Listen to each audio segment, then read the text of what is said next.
All right, let's dive in. Today, we're going to pull back the curtain on one of the most important moments in American history. And what's wild is that it didn't happen on a battlefield. It happened over dinner. So, this quote points to a secret meeting, the dinner table bargain. You've got three guys there, and they're not exactly friends. We're talking about Alexander Hamilton, the fiery Treasury Secretary, Thomas Jefferson, the powerful Secretary of State, and James Madison, a master political strategist in Congress. Three huge rivals sitting down together. And that begs the question, right? What on earth could be so bad that it forces these three guys who disagreed on pretty much everything to sit down and hash out the future of the country over a meal?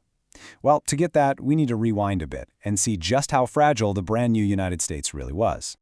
So you might think winning the revolution meant instant prosperity, but it was the exact opposite.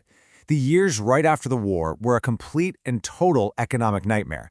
The country was on the brink of financial ruin. This number, it's just staggering. Between 1775 and 1789, the economy didn't just shrink, it cratered.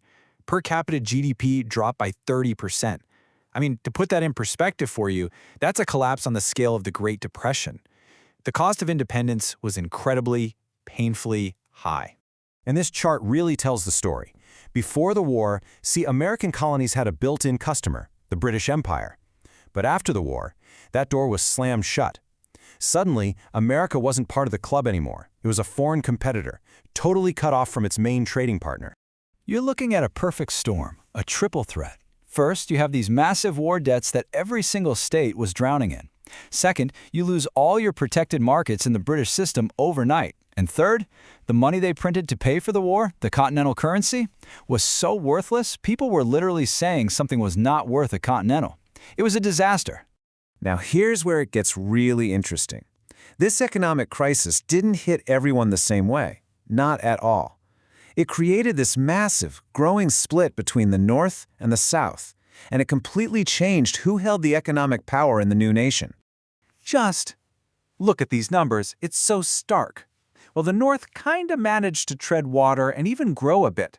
The South's exports just fell off a cliff. We're talking about a drop of nearly 50% in the lower South.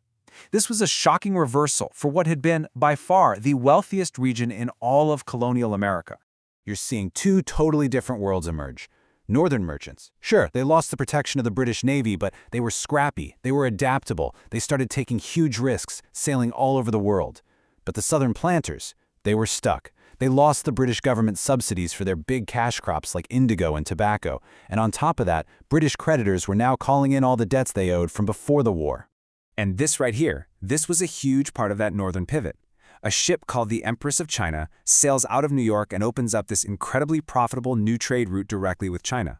All of a sudden, merchants in places like Philadelphia and Salem are trading things like ginseng and fur for Chinese tea, silks, and porcelain.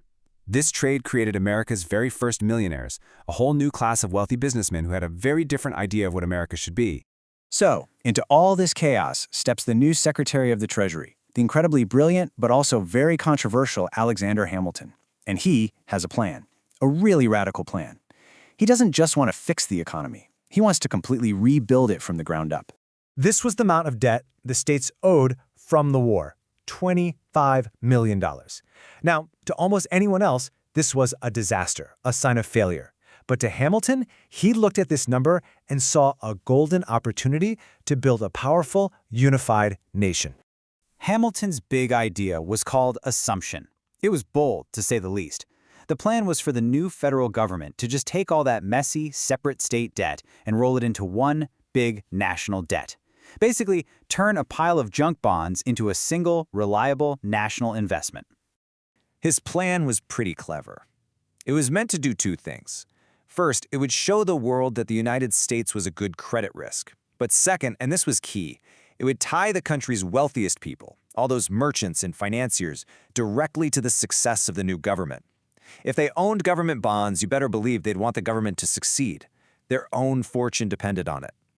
Well, you can imagine how this plan went over. It was incredibly divisive. The northern states, many of whom had huge unpaid debts, basically saw it as a bailout. They loved it. But the South, led by James Madison, was absolutely furious. States like Virginia had worked really hard to pay off most of their debt. To them, this plan was just a scheme to make them pay for the North Sea responsibility. They fought it tooth and nail and actually defeated it in Congress, twice. So you've got this complete deadlock. Congress is stuck, they can't agree on the debt plan, and they can't even agree on where to put the nation's capital. The country is starting to fracture. It was clear that if a solution was going to be found, it wasn't going to be on the floor of Congress. Then, on June 20th, 1790, a desperate Hamilton literally bumps into Thomas Jefferson on the street. Jefferson sees this political crisis unfolding, and he decides to play mediator. He offers to host a private dinner and invites both Hamilton and his chief opponent, Madison, to his home to see if they can work something out. And what they worked out was a classic political horse trade. Basically, Madison agreed he would stop fighting the debt plan. He'd even convince a few of his Southern allies to vote for it. And in return, Hamilton would use his influence with the Northern congressmen to deliver the one thing the South really wanted, a permanent capital city right on their doorstep, on the Potomac River. Hamilton got his financial system, Madison got the capital. The effects of that one dinner were immediate, and they were profound. This backroom deal didn't just solve a political problem, it literally shaped the physical and financial map of the United States as we know it. So when you boil it down, this single compromise had three massive, lasting results. First, it put the United States on solid financial footing and made it a player on the world stage. Second, it's the reason our nation's capital, Washington, D.C., is where it is today. And third, and this is so important, it basically locked in economic and cultural divisions between the industrial North and the agrarian South, fault lines that would only get deeper over the next 70 years. And that leaves us with the big question, one that historians still debate. Was this compromise a brilliant move that saved the young nation, or did it just kick the can down the road, delaying a conflict that was bound to happen anyway? What we know for sure is that the country we live in today, its economy, its capital, and even its deepest historical conflicts, was fundamentally shaped by the deal these men struck at that one single dinner.